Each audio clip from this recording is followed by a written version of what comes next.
नमस्कार दोस्तों, बेबाक भाषा की खास पेशकश में आज हम चर्चा करने जा रहे हैं कि दुनिया कितनी तेजी से गर्म हो रही है।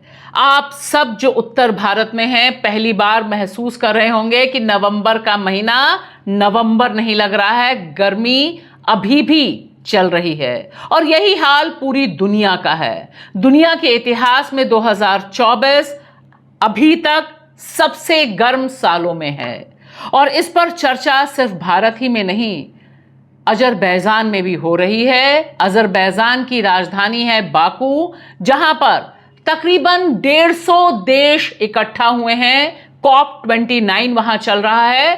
COP29 यानी जलवायु परिवर्तन, क्लाइमेट चेंज को लेकर जो कॉन्फ्रेंस होती है सालाना, वह चल रही है इस समय बाकू में।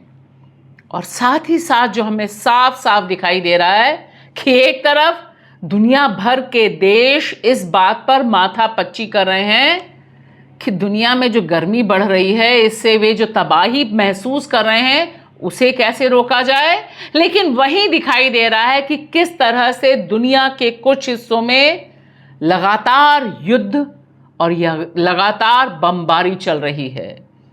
इसी क्रम में बहुत ज़रूरी है देखना कि किस तरह से इजराइल लगातार बम फोड़े जा रहा है, लगातार कत्लेआम किए जा रहा है। पूरे के पूरे फिलिस्तीन को उसने कब्रिस्तान में तब्दील कर दिया है। यह दोनों चीज़ें एक साथ ही दुनिया में घटित हो रही हैं। तो आप देखिए, COP29 यानी कॉन्फ्रेंस ऑफ पार्टीज, यानी एक ऐसा संयुक्त राष्ट्र द्वारा बनाया गया संगठन जिसकी सिर्फ और सिर्फ चिंता यह है कि किस तरह से दुनिया में बड़े पैमाने पे जो क्लाइमेट चेंज हो रहा है, जो जलवायु परिवर्तन है, उसे रोका जा सके। 1995 से यह सिलसिला शुरू हुआ और उसके बाद से अब तक COP29 है। 1995 से हर साल यह सम्मेलन होता है, बस एक साल नहीं हुआ 2020 में कोविड की वजह से।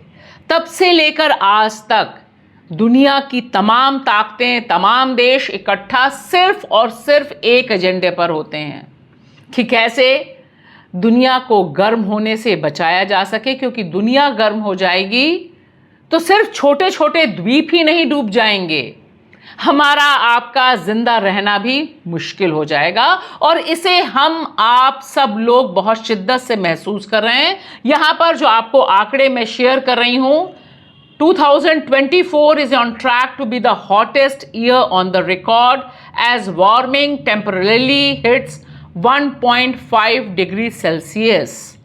यह आंकड़े हैं 1.5 सेल्सियस डिग्री तापमान दुनिया का बढ़ चुका है और 2024 हॉटेस्ट ईयर बनने जा रहा है। जनवरी से लेकर सितंबर तक जो आंकड़े हैं वह यह चीख चीख कर कह रहे हैं और हम और आप इस बात को महसूस भी कर रहे हैं। भारत में जिस तेजी से गर्मी बढ़ रही है, जिस तरह से दुनिया भर में इंक्लूडिंग भारत फ्लैश फ्लड्स यानी जो बाढ़ आती है, अचानक ही भीषण बारिश होती है या फिर भीषण सूखा पड़ता है, इस सब से दुनिया तबाह है। और इसके लिए जिस तरह से COP होती हैं हर साल, यह बैठकें होती हैं, इनका एजेंडा सिर्फ और सिर्फ एक होता है कि जो विकसित देश हैं, अमेरिका और यूरोप के जो विकसित देश हैं, वे अपनी जेब ढीली करें। क्लाइमेट फिनेंस कहते हैं, यानी जलवायु परिवर्तन को रोकने के लिए वे पैसा खर्च करें। इसके लिए कई साल पहले $100 बिलियन इकट्ठे करने थे। 2020 तक यह टारगेट था और देखिए जब COP29 हो रहा है 2024 में, तब सारे विकसित देश और ख़ास तौर से अमेरिका इससे गायब हो चुका है। ट्रंप जी की वापसी हो गई है अमेरिका में और ट्रंप का नाम आते ही क्लाइमेट चेंज के लिए जो लोग काम करते हैं वे बहुत परेशान हो जाते हैं। और उनकी परेशानी की सबसे बड़ी वजह यह है कि ट्रंप महोदय 2016 में जब बने थे अमेरिका के राष्ट्रपति पिछली बार, तब उन्होंने अमेरिका को पेरिस एग्रीमेंट से ही बाहर कर दिया था, जिसके तहत अमेरिका को अच्छी खासी रकम देनी थी, क्योंकि दुनिया में सबसे ज़्यादा प्रदूषण अगर किसी देश ने फैलाया है या कोई देश आज की तारीख में भी फैला रहा है तो वह अमेरिका है। तो आप देखिए, आज जब हम आपसे बात कर रहे हैं तो एक तरफ तो यह नज़ारा है जहां जो सम्मेलन चल रहा है, उस सम्मेलन में सिर्फ और सिर्फ इस पर बातचीत हो रही है कि किस तरह से दुनिया का तापमान जो बढ़ रहा है उसे कंट्रोल किया जाए, और इसके लिए बहुत ज़रूरी है कि जो ग्रीन गैसों का उत्सर्जन होता है, इमिशन होता है, उसे रोका जा सके। लेकिन यह विडंबना ही कही जाएगी कि एक तरफ दुनिया इस बात से फिक्रमंद है और दूसरी तरफ अमेरिका और अमेरिका की शह पर इजराइल जेनोसाइड कर रहा है, जिसे संयुक्त राष्ट्र की तमाम एजेंसियां चीख चीख कर बताने को तैयार हैं कि किस तरह से बच्चों को निशाने पर लिया जा रहा है।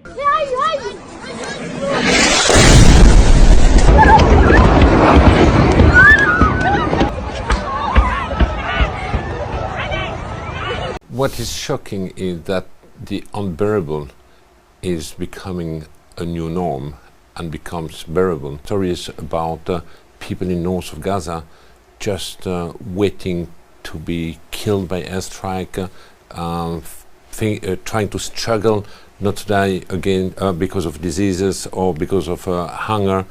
The level of destruction is absolutely unbelievable, and indeed people have been reduced to live in the rubble, in the garbage, in the sewage water, and without any hope of a better future. Now, in this context, we have an humanitarian response. UNRWA is the backbone of this response, partner with a number of UN agencies, but would UNRWA have to disappear from Gaza, not only our collective ability to respond to unprecedented need would decrease, but we would also sacrifice the future generation. I found particularly disturbing was that a bomb would drop maybe on a crowded tented area, and then the drones would come down and children, and we had description after description. This is not, an occasional thing. This was day after day after day, operating on children who would say, I was lying on the ground after a bomb had dropped and this quadcopter came down and hovered over me and shot me. And that's clearly a deliberate act, and it was a persistent act, persistent targeting of civilians day after day. We had 1 or 2 mass casualty incidents every day.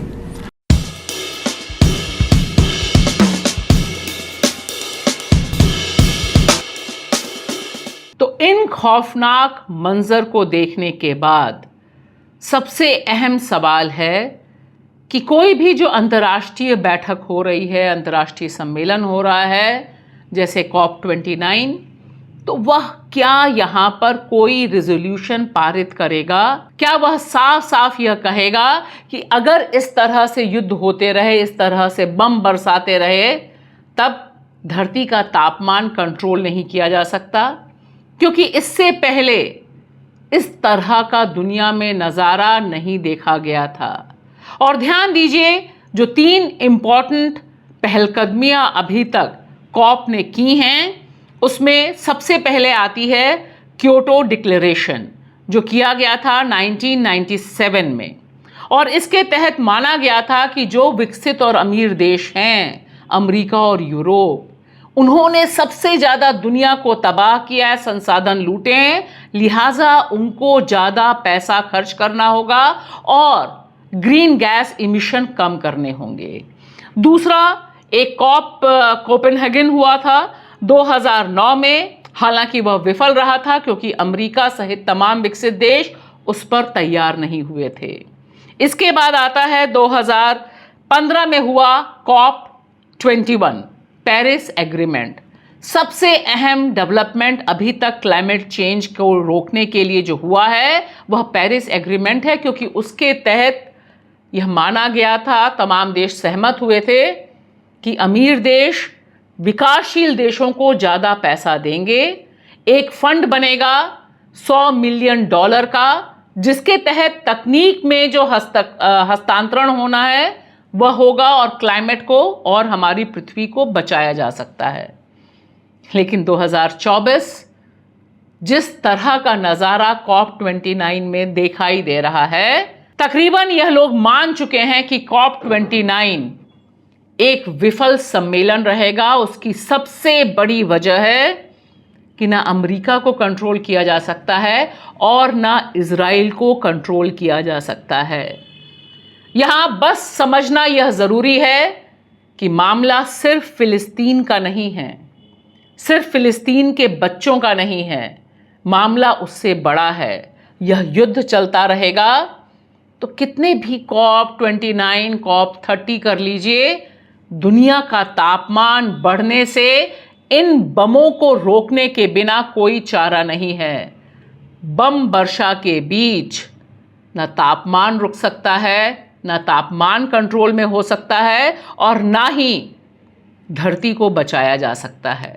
तो आज जो लोग धरती के आबा बिरसा मुंडा को याद कर रहे हैं, उन्हें यह याद रखना ज़रूरी है कि धरती और धरती का आबा तभी बचेगा जब दुनिया से इस तरह का जेनोसाइड ख़त्म होगा। शुक्रिया।